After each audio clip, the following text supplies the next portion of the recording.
Mi nombre es Víctor Rodríguez, soy el pastor de la iglesia Soli Deo Gloria en Charlotte. Conmigo me acompaña mi esposa, mis dos hijos, dos de mis tres hijos. También unos hermanos muy queridos de la iglesia, Ernesto, Sonia, que están aquí al frente. Para mí es un honor estar aquí con ustedes y realmente me gocé con la visita que hice hace 2 semanas y ser testigos de los bautismos y del servicio que tuvieron. También los estuve espiando por Facebook la semana pasada y me llevé varios puntos muy buenos del pastor Andrés. Excelente. Para mí es un honor y una bendición poder estar aquí, compartir la palabra de Dios. Me uno a las palabras de Ramón cuando dice, no me miren a mí. Pongamos los ojos en el Señor, escuchemos la palabra de Dios y oremos para que el Espíritu Santo nos impacte, nos cambie, nos transforme y podamos vivir para su gloria. Amén. Acompáñenme en las Escrituras al libro de Mateo.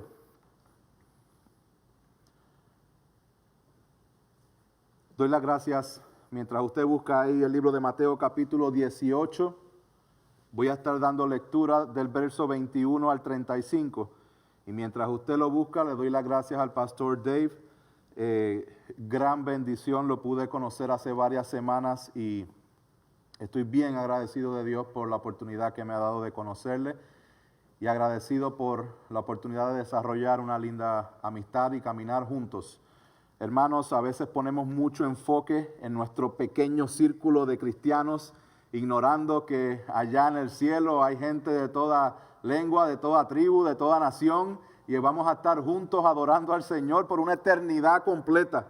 A veces es bueno que levantemos la cabeza y veamos caras diferentes y compartamos como hermanos.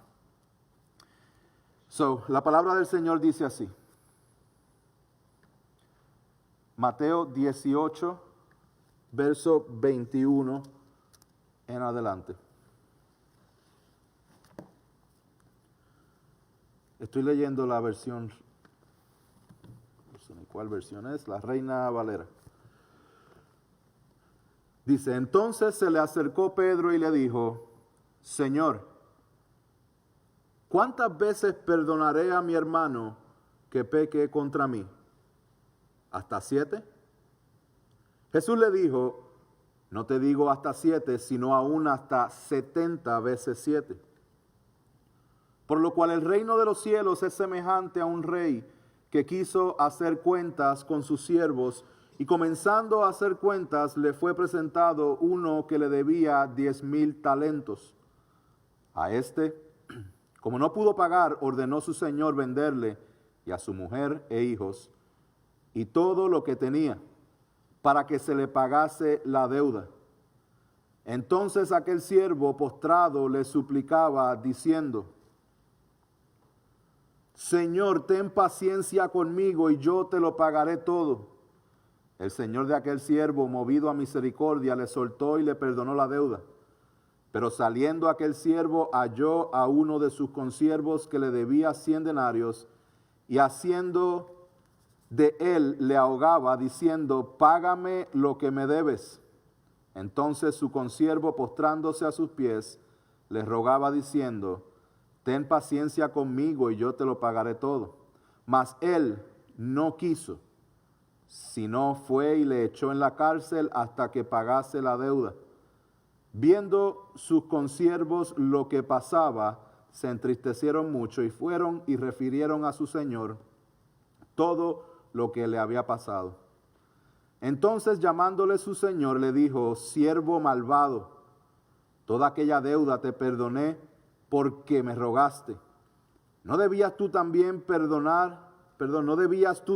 tener misericordia de tu consiervo, como yo tuve misericordia de ti?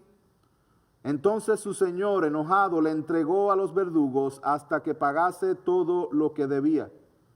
Así también mi Padre Celestial hará con vosotros si no perdonáis de todo corazón cada uno a su hermano sus ofrendas. Permítame orar una vez más. Padre Celestial, te damos gloria y honra. Y gracias por permitirnos tener acceso a tu palabra. Señor, yo soy simplemente un siervo alcanzado por tu gracia. Y es tu Espíritu Santo quien puede cambiarnos, transformarnos, convencernos de pecado y dirigirnos hacia ti. Yo te pido, Padre, que tú abras nuestros corazones en esta tarde, que podamos fijar nuestros ojos en ti, que podamos agarrar tu palabra y vivirla para tu gloria, Señor. Me pongo en tus manos, Señor, en el nombre de Jesús. Amén. Amén y amén. Gloria al Señor. Les confieso que no tenía una información específica acerca del largo del servicio y hice la pregunta a uno de los hermanos y le digo cuánto más o menos el tiempo que tengo y me dijo 30 minutos, 40 y desde ese momento me cayó una carga encima y yo, wow, 30 minutos, acostumbro a predicar un poquito más, vamos a tratar de hacerlo en el tiempo preciso, gloria a Dios por eso. El tema obviamente es el perdón, es el tema que vamos a estar hablando el día de hoy. El pastor Dave me comentó que hace unas semanas estaban dando una clase acerca del libro de Filemón y hablando acerca del tema del perdón y pues el Señor puso en mi corazón traer un mensaje relacionado al tema. A lo mejor es algo que va a acompañar todas las buenas enseñanzas que han estado recibiendo en ese aspecto. Primero, quiero dar a entender lo que acabamos de leer. Lo que leímos fue una parábola. Las parábolas son historias terrenales con significado celestial. Son historias sencillas que encierran verdades espirituales eternas. Y es interesante porque el Señor Jesús utiliza las parábolas de diferentes formas en los evangelios. En varias ocasiones Jesús utiliza parábolas específicamente para endurecer el corazón de aquellos fariseos rebeldes. Y en otras ocasiones utiliza parábolas para ayudar en la fe a aquellos discípulos y creyentes verdaderos en Él. Y este es el caso de esta parábola que acabamos de leer, donde el tema principal es el perdón. Si nosotros fuéramos a hacer una entrevista, un survey, una encuesta, y preguntásemos al cristiano general de hoy día cuál es una de las palabras más conocidas o más famosas, se pudiera decir, dentro del cristianismo, a lo mejor pudiéramos pensar en misericordia, gracia, a lo mejor pudiéramos decir el perdón. Yo entiendo que el perdón es esencial en lo que es el cristianismo. Un cristiano que no perdona, hay que ver si realmente es cristiano.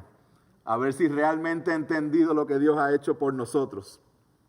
Cuando hablamos de perdón, no estamos hablando de un mero sentimiento, a esperar a ver cuándo es que yo siento perdonar la ofensa que hicieron contra mí, sino que cuando hablamos del perdón nos referimos específicamente a una decisión, a una acción que nosotros vamos a tomar en fe. En términos simples, el perdón es la cancelación de una deuda.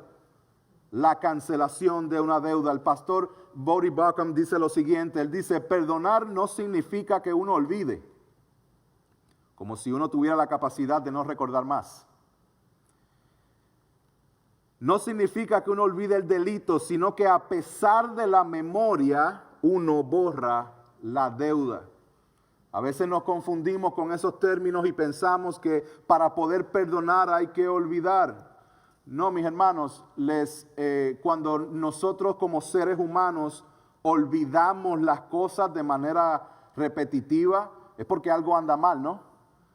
Hay enfermedades que causan que uno olvide las cosas. La manera natural del ser humano obrar no es que esté olvidando las cosas, no es olvidar para entonces poder perdonar, sino que a pesar de que nosotros hayamos vivido esa mala experiencia, que tengamos esa carga, que nosotros en conciencia podamos perdonar esa deuda.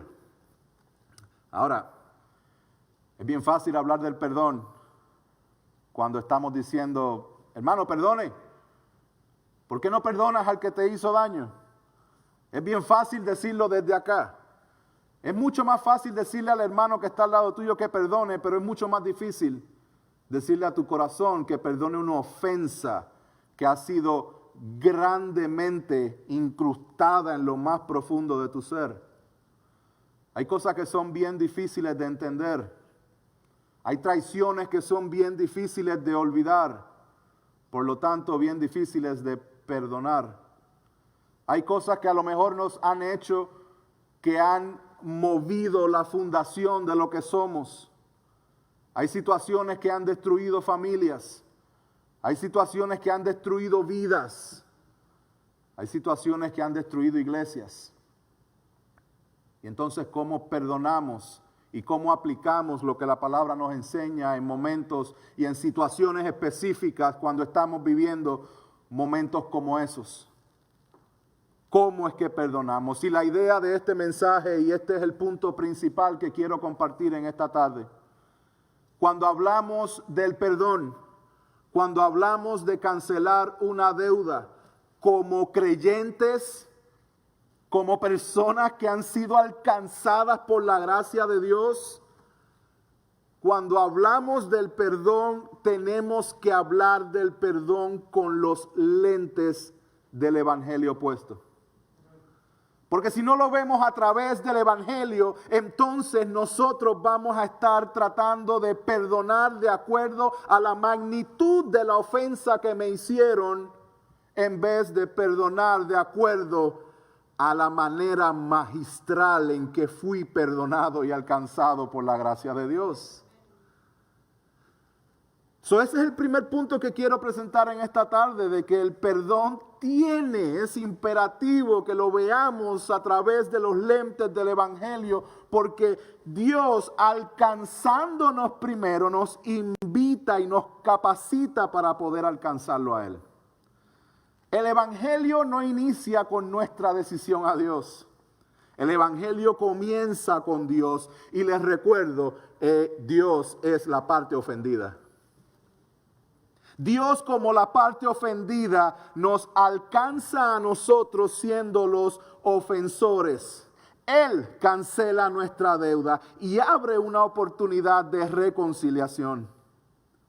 Si reconocemos nuestro pecado y nos arrepentimos, somos reconciliados con Dios y podemos experimentar el gozo y el deleite de nuestra relación con Él.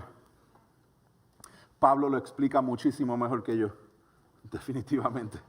Colosenses 2, verso 13, él dice: y cuando estabais muertos en vuestros delitos y en la incircuncisión de vuestra carne, os dio vida juntamente con Él, habiéndonos perdonado todos los delitos, habiendo cancelado el documento de deuda que consistía en decretos contra nosotros y que nos era adverso, y lo ha quitado de en medio, clavándolo en la cruz, y habiendo despojado a los poderes y autoridades, hizo de ellos un espectáculo público, triunfando sobre ellos por medio de Él. Eso es como para saltar de la silla y decir gloria a Dios por eso.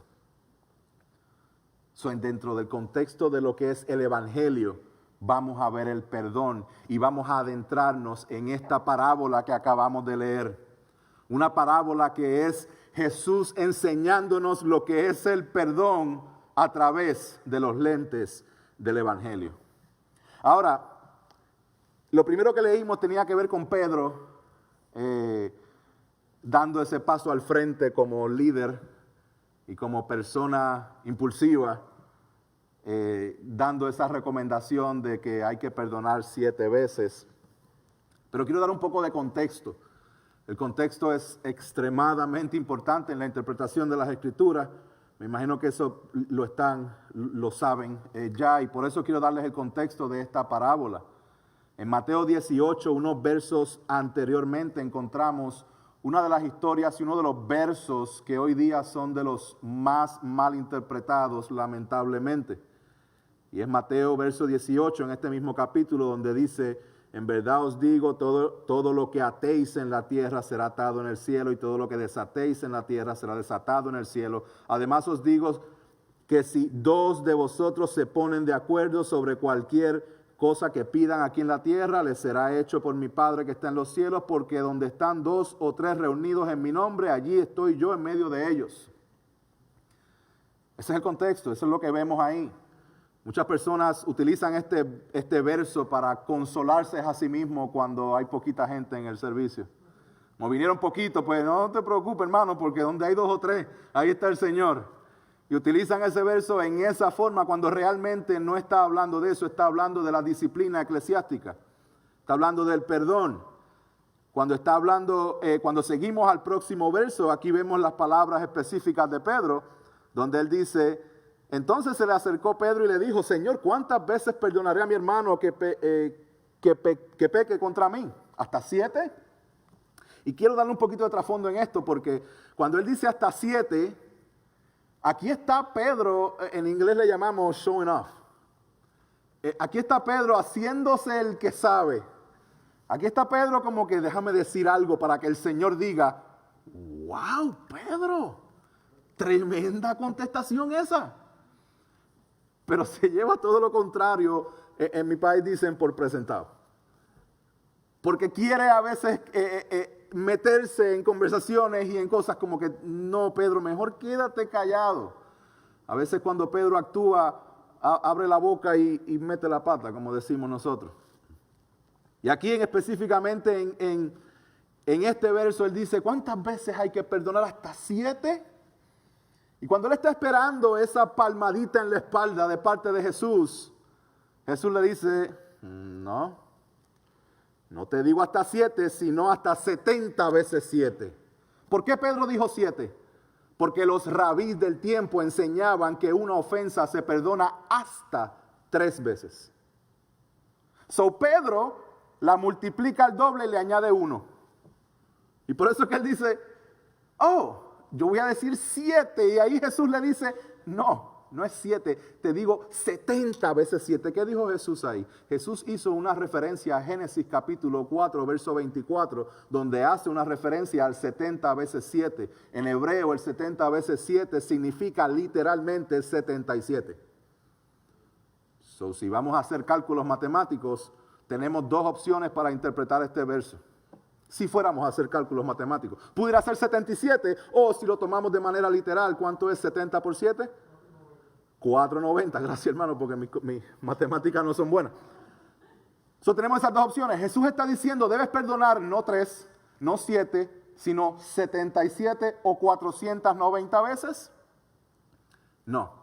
Jesús está diciendo una hipérbole, y una hipérbole es una exageración. Cuando usa una exageración, él está diciendo: no, el número 7 significa algo completo, algo ilimitado.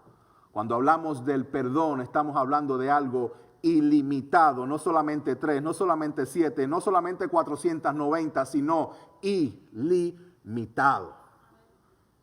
Y en ese contexto, para que ellos pudieran entender, Jesús le trae la parábola que acabamos de leer. Y para resumirla, no tener que leerla completa, voy a dividir esta parábola en 3 actos. Primer acto: un rey que ajusta cuentas con sus siervos, un siervo con una deuda incalculable, un clamor por misericordia y el rey perdona la deuda. Baja el telón, sube el telón. Acto número 2, un siervo que había sido perdonado de una deuda incalculable, que ajusta cuentas con su consiervo, un consiervo con una deuda manejable, un clamor por misericordia, idéntico al que él había hecho antes, pero este siervo no perdona la deuda a su consiervo. Baja el telón, sube el telón. Acto 3. Otros consiervos acusan al siervo con el rey por su falta de perdón. El rey reclama al siervo, el rey entrega al siervo a los verdugos para que pague su deuda. Vayamos más a fondo para entender qué realmente sucedió ahí. Hagamos el cálculo para que nos ayude a tener un poco de perspectiva entre la abismal diferencia entre la deuda del siervo y la deuda de su consiervo. Ahora, recordemos que la intención de Jesús no es que hagamos un cálculo matemático, sino que está comunicando de forma hiperbólica o de forma exagerada que la deuda del siervo es completamente imposible de pagar. En otras palabras, Jesús nos presenta el caso de un deudor insolvente. La deuda que es imposible de pagar. Veamos, él debía 10,000 talentos. Y a él le debían 100 denarios. Vamos a hacer la conversión. Un talento equivale a 21,600 gramos de plata. Un denario equivale a 4 gramos de plata. Un talento equivale aproximadamente a 5,400 días de trabajo. Un denario es un día de trabajo. 100 denarios, que era lo que le debían a él, se podía pagar en aproximadamente 4 meses. Para él haber podido pagar la deuda de 10,000 talentos, la cantidad de años que él hubiera tenido que trabajar equivaldría a 180,000 años. Ni Matusalén, mis hermanos. Ni ninguna de esas personas que vivió 900 años en el libro de Génesis.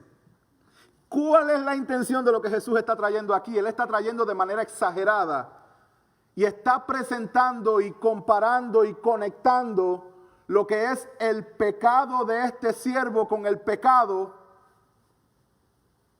tuyo y mío. Porque cuando nosotros comparamos el pecado, lo que nosotros hemos hecho en contra de Dios desde que nacemos, por nacer con esta naturaleza de pecado, llegamos al punto de comprender y de entender lo que la Biblia nos enseña, de que por nuestros propios méritos no podemos ganarnos el perdón de Dios. Por más que trates, por más que trabajes, por más que seas perfecto, por más bueno que seas y por más palmaditas que te den en la espalda, te vas a quedar corto si los esfuerzos son de ti mismo. Y eso es lo que el Señor está presentando aquí. Es una deuda incalculable, es una deuda imposible de pagar. Y por eso les dije al principio que cuando vemos el perdón con los lentes del Evangelio, nos vamos a dar cuenta de que, es diferente. Es diferente lo que me hicieron a mí si lo comparo con lo que yo le hice a Dios. Matthew Henry, un pastor y teólogo de los años 1600, dijo lo siguiente: la deuda del pecado es una deuda muy grande. En cierto modo es una deuda infinita, pues es una injuria al Dios infinitamente santo, y la injuria se mide por el que la recibe. Cuánto más noble es quien recibe la injuria y más vil el que la hace, tanto mayor es la deuda. ¿Qué es lo que nosotros vemos aquí? Vemos un clamor completamente ignorante. Un clamor ignorante de parte de este siervo. Porque cuando él debía los 10,000 talentos, su respuesta fue: ten paciencia conmigo, te lo pagaré todo. ¿Acaso no es esa muchas veces el approach, el acercamiento que nosotros hacemos con Dios cuando fallamos? A veces no es esa la intención que muchas personas tienen con Dios. Dios, te prometo que si me sacas de esto, yo te prometo que yo voy a hacer esto. Right? Te prometo que yo voy a saldar la deuda y desde ahora en adelante voy a portarme bien. El mismo approach que tenía esta persona, ignorando que su deuda era imposible de pagar. Eso era un clamor ignorante. ¿Y por qué es que esto es importante, hermanos? Porque cuando nosotros ignoramos la magnitud de la deuda, estamos ignorando la magnitud de nuestro pecado. No solamente ahí, pero si nosotros tenemos ignorancia de la magnitud de nuestro pecado, eso significa que también estamos teniendo una ignorancia de la santidad de Dios. Si usted va al libro de Isaías capítulo 6, si usted ve esa visión que tuvo el profeta Isaías, donde él tiene esta visión y tiene acceso de ver el trono, y dice que habían serafines y con 2 alas se cubrían los rostros y 2 alas volaban y con 2 alas se cubrían los pies. Hermano, yo quiero que usted se transporte en lo más posible, porque es incomprensible, pero en lo más posible que usted se transporte a ese lugar y trate de imaginar a un serafín, a un ángel de Dios creado para estar delante de la presencia de Dios. Tuvo que ser creado con alas que cubrieran su rostro ante la magnitud de tal santidad en la cual Dios no es simplemente santo, sino que es santo, santo, santo. A ese Dios santo, santo, santo es al que tú y yo nos lo revelamos y le vamos en contra porque queremos vivir a nuestra manera. Nosotros que salimos del polvo, seres del polvo rebelándose contra el Dios supremo, infinito, omnisciente, omnipotente, omnipresente, eterno, poderoso, soberano. Por eso es que tenemos que entender la magnitud de nuestro pecado, y mientras entendemos la magnitud de nuestro pecado, también vamos a estar entendiendo la magnitud de su santidad. Si ignoramos la magnitud de nuestro pecado y la magnitud de su santidad, hermanos, usted sabe qué sucede. Que el sacrificio de Cristo no hace sentido. Porque para Cristo, ¿para qué? Si yo no soy tan pecador y Él no es tan santo, ¿para qué necesito a alguien que pueda conectarme a Dios? Porque Él vino. La cruz del Calvario no hace sentido si pierdo de vista cuán grande es mi pecado y cuán grande es su santidad. Y si pierdo de vista la obra redentora de Jesús, hermanos, es porque estamos tratando de ser nuestro propio Salvador. Es porque estamos tratando de ser salvos por nuestras propias obras. Y cuando nosotros estamos tratando de ser salvos por nuestras propias obras, estamos simplemente haciéndole caso a lo que la serpiente le dijo a Eva en el jardín del Edén. No es que Dios dijo, ahora tú puedes ser como Dios. Sálvate a ti mismo ahora. No. Un clamor ignorante. Conozcamos nuestro pecado. Pero no se detiene ahí. Porque si yo le exhorto a usted que usted conozca su pecado y usted se encuentre con la larga lista de pecados y con la realidad de lo que somos nosotros en nuestra carne, y el mensaje se terminara ahí, ese sería el mensaje más depresivo del mundo.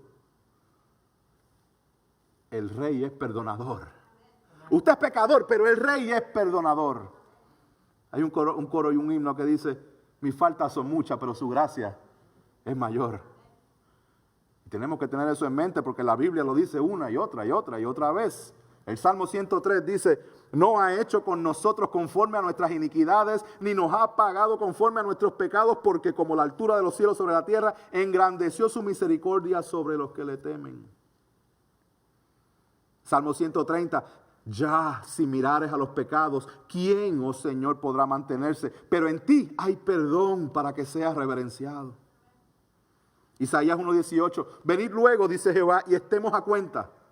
Si vuestros pecados fueren como la grana, como la nieve serán emblanquecidos, si fueren rojos como el carmesí, vendrán a ser como blanca lana.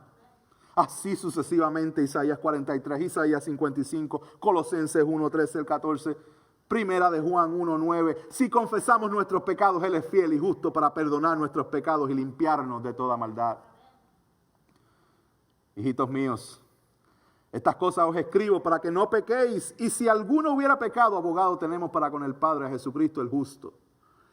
Y Él es la propiciación por nuestros pecados. Y no solamente por los nuestros, sino también por los de todo el mundo.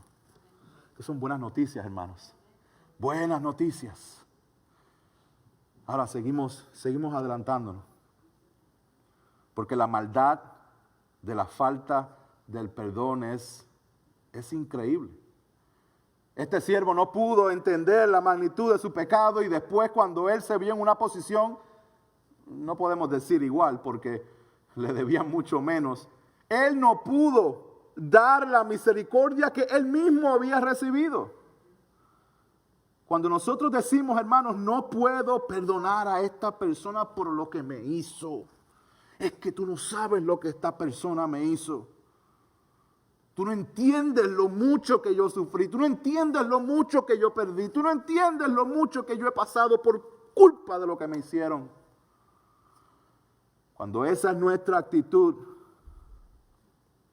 lo que realmente estamos diciendo es que el pecado de esa persona es más grande que el pecado mío en contra de Dios.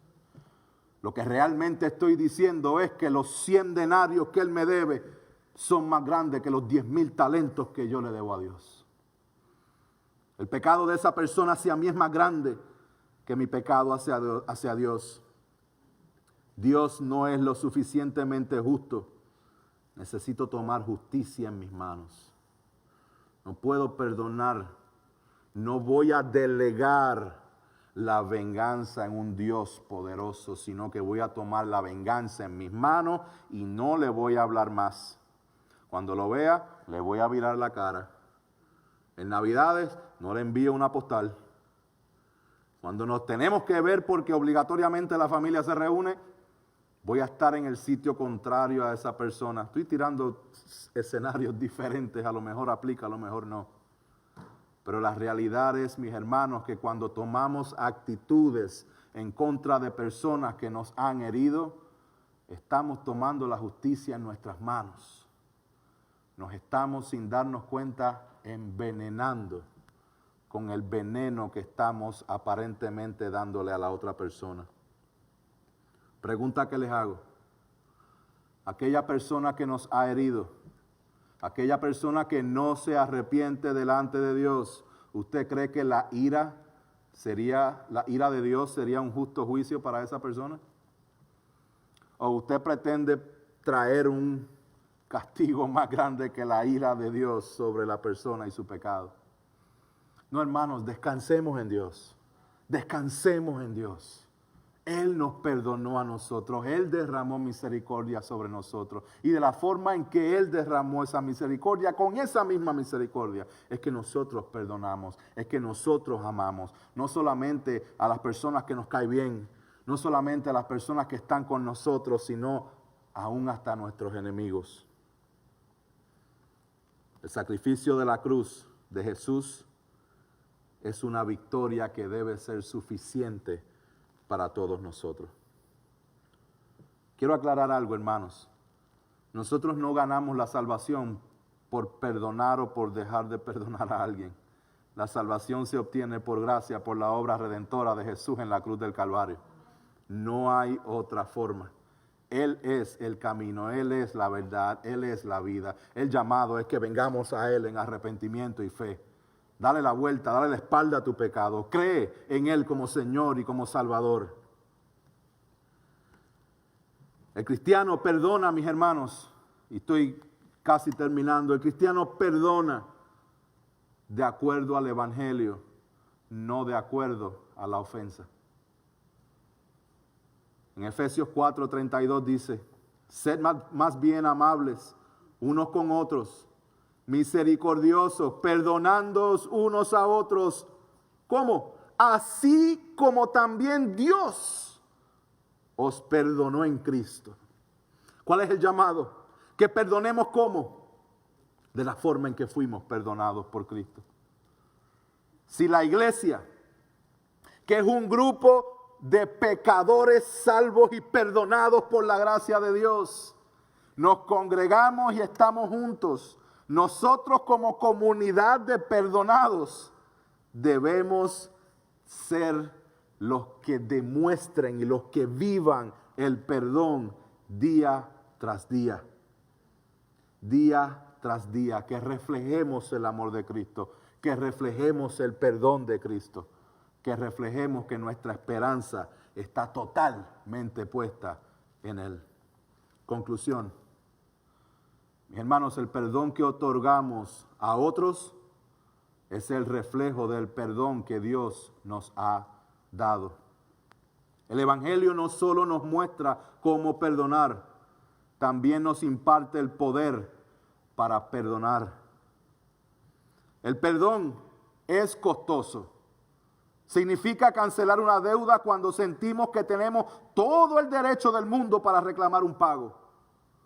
Significa absorber el dolor, el daño, la vergüenza y la aflicción del pecado de alguien sobre nosotros. Significa anhelar el arrepentimiento y la restauración. Pero así es exactamente como Dios ha actuado para con nosotros en Jesucristo. Y a través del Evangelio, el Espíritu Santo nos da poder para hacer lo mismo con otros. Si usted es creyente, yo te exhorto a que delante del Señor tú le pidas al Señor que evalúe tu corazón.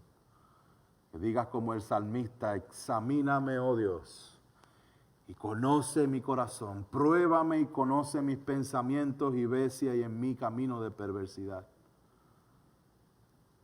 Que el Señor dirija a través de su Espíritu Santo, con los ojos puestos en la cruz, el que nosotros podamos darnos cuenta de todas esas áreas en nuestra vida, que dándonos cuenta o aún sin darnos cuenta, estamos cargando con rencores, cargando con falta de perdón. No de acuerdo a lo que te hicieron, de acuerdo a Cristo, de acuerdo a su obra, al que cuando estaba orando en Getsemaní, oraba sudor de sangre, al que recibió la copa de la ira de Dios, al que se puso en nuestro lugar, al que recibió el castigo que nos tocaba a ti y a mí, y el que nos otorga su justicia cuando creemos en Él. Si no eres creyente, te invito a que te arrepientas y creas en el Señor Jesucristo para perdón de tus pecados y salvación de tu alma. Recuerda que su santidad es inmedible, tu deuda con Él es incalculable y tu única esperanza para salvación está en la obra de Jesucristo. Oremos. Padre Celestial, te damos gracias por tu infinita bondad y misericordia. Gracias por este tiempo en que nos permites entrar en tu palabra y ver a través de los lentes del Evangelio el perdón. Señor, ayúdanos a vivir con nuestros ojos puestos en la cruz del Calvario, entendiendo la transacción que se llevó a cabo en ese lugar, donde Jesús, siendo perfecto en todos los sentidos, siendo verdaderamente hombre, siendo verdaderamente Dios, se ofreció como sacrificio, derramó su sangre, recibió el castigo que nos tocaba a nosotros y murió. Murió y resucitó al tercer día, venciendo la muerte y el pecado, y ascendió a los cielos, donde reina con poder y autoridad y donde nos invita, nos llama, nos bendice a que creamos en Él, a que descansemos en Él. Padre, guarda nuestros corazones, guarda nuestras heridas, ayúdanos a confiar en ti, ayúdanos a rendirnos completamente a ti, de que tú estás en control de todas las cosas, de que tú guiarás nuestros pasos. Te pido que tú bendigas esta congregación, que la fortalezcas, que la levantes, que sus ojos estén puestos en ti en todo momento. Y que esta iglesia, Señor, sea totalmente para tu gloria, en el nombre poderoso de Jesús. Amén. Amén. Dios les bendiga, mis hermanos.